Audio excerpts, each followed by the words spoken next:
Very iconic ang atake ni Heart Evangelista na isa sa mga guest editor ng isang fashion magazine sa Singapore. Si Kailin Alcantara naman, ibang-iba raw ang fashion sense in real life at ng kanyang karakter sa beauty empire. Narito ang aking chika. Bakit kasi sacrifice na makasama ka sa isang kwarto?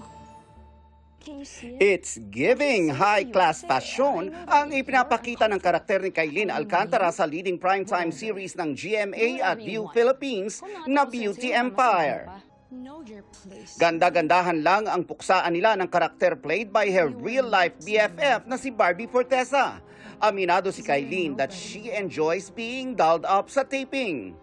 It's okay to be extravagant. Pagdating sa outfit, more is more. When it comes to Shari, heels lang palagi. And dapat preppy and always fashionable, colorful. Pero ang totoo, malayo sa tunay na personality at fashion sense ang karakter na kanyang ginagampanan.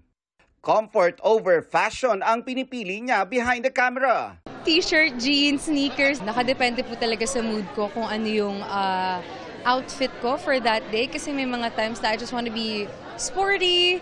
May mga times that I want to be preppy. May mga times I just want to be super comfortable. Nothing really kikay. Speaking of fashion, pag yan ang usapan, laging on top sa isip ng mga Pinoy si Heart Evangelista. Guest editor siya ng isang fashion magazine sa Singapore. Proud daw siya rito, lalo't Pinoy represent daw ito dahil kasama niya ang ilang Filipino stylists, fashion designers, and artists.